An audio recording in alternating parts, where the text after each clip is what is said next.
Daar heers al lank kommer oor die ANC se beleid van kaderontplooiing en die debat het weer met mening opgevlam sedert die DA dokumente bekom het wat aspekte van die omstrede praktyk belig.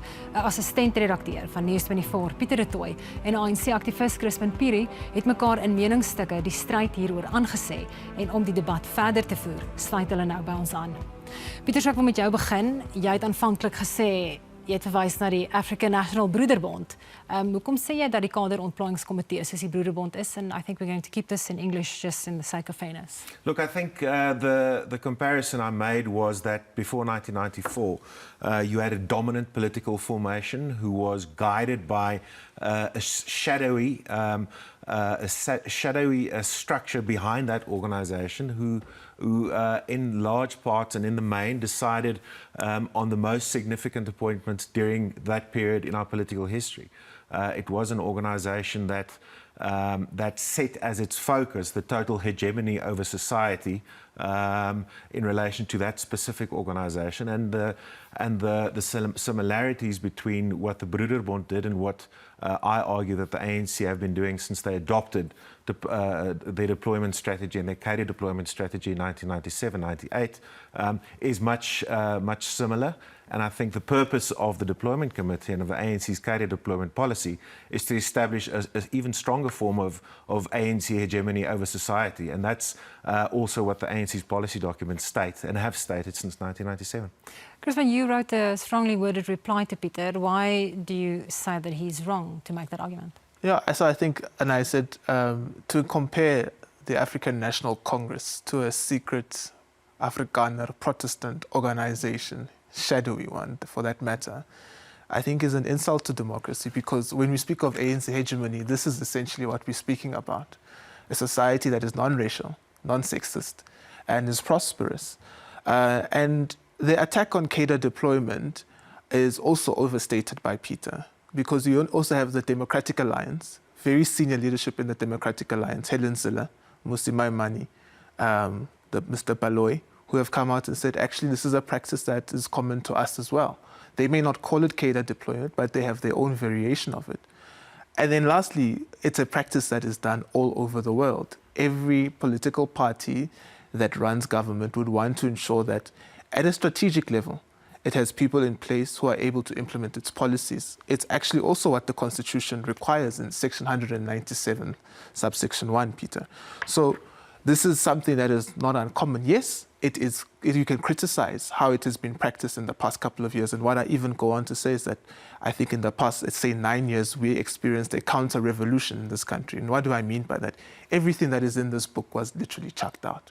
Everything that the ANC itself stands for was chucked out of the window. And so that was a counter-revolution. And so some of the characters that we saw wouldn't meet the caliber of, say, an Edward Kietzwetter, who was sitting here just now, who, by the way, qualifies as a cadre, a damn good one. Joel Nechitenze, for example, Frank Chikani, those are all very upstanding individuals in society who have, by all accounts, really built incredible institutions for this country. And they were cadres.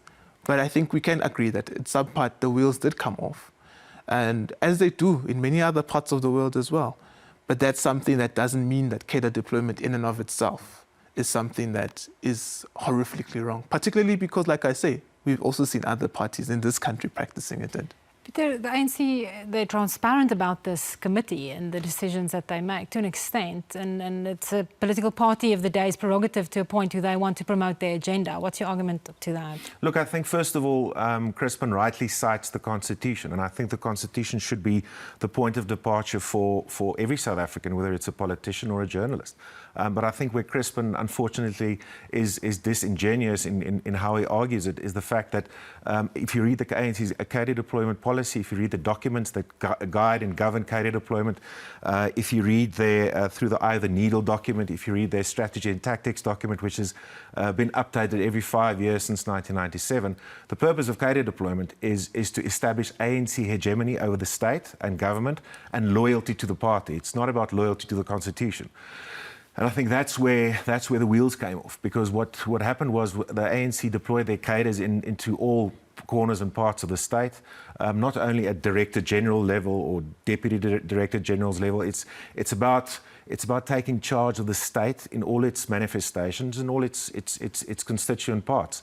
And the loyalty to the party is what shines through to their policy documents. So I agree with Chrispin that the Constitution should be the point of departure, but that's unfortunately not in practice what happened. As far as other parties are concerned, I think, you know, that's neither here nor there at the moment. The debate is about the ANC's cadre deployment policy, and cadre deployment policy gave us 9 years of state capture. You know, Chrispin admits that there was a counter-revolution for 9 years, that, you know, we lost almost a decade in development in this country, and it's thanks to cadre deployment. Now, he's right. Edward Kieswetter may be a cadre, but why is he in this position that he's in? Why is he supposed to come back and repair SARS? It's because they deployed Tom Moyane and a range of other cadres to SARS, and who absolutely gutted SARS. This year, it's 10 years since Tom Moyane was deployed by the ANC under the leadership of Cyril Ramaphosa, who was chairperson of the cadre deployment committee, and they absolutely gutted the institution. So it's going to be very difficult, I think, to put the ANC's cadre deployment policy on an equal footing to what any other party is doing. You don't see opposition parties, wherever they govern, take such a large chunk of the bureaucracy and import their members into those positions specifically and exactly to try and enforce a specific party ideology. You know, Chrispin also cites the Constitution. The Constitution also says that this country needs to establish a professional civil service that is non-partisan, and that's not what the ANC's cadre deployment policy is. Read the documents, read strategy and tactics, and the purpose is to establish ANC hegemony over all levers of state power. That's what they wanted to do. Chrispin, what's your argument to that? And when we look at cadre deployment, can you honestly say that it's been done on the grounds of merit, or has it been party loyalty above everything? I'm really glad Pieter has cited a number of very strategic, important ANC documents, and say through the eye of a needle for a start. If you look at that document, it actually sets out the requirements, at the very least, for what a cadre should be: an upstanding individual, highly skilled individual. Even cadre deployment itself, if you look at the records, you're sitting there with CVs of individuals. So at the very least, one thinks that the cadre deployment would have to consider what is the skill set of this person that we would recommend for a particular post, or we would ask them to apply for a particular post because, yes, they are a party member. We do believe that they'll be able to exercise policies that would advance this country in a manner in which the ANC envisions, because the ANC has a particular vision of South Africa. Mostly part of it is in this document. So I think there's nothing wrong with that at some level. But to some extent, if you look at the ANC documents and you look at the type of people in the past 9 years that were deployed, there's even a mismatch with its own internal documents.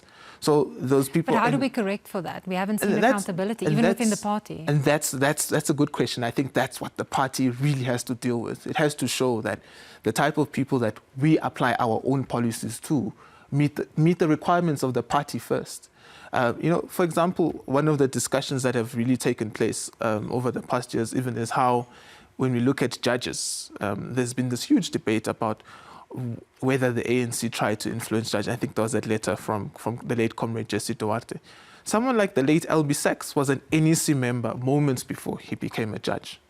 And we can all agree he's probably one of the best judges this country has ever produced. So John Kloppe as well.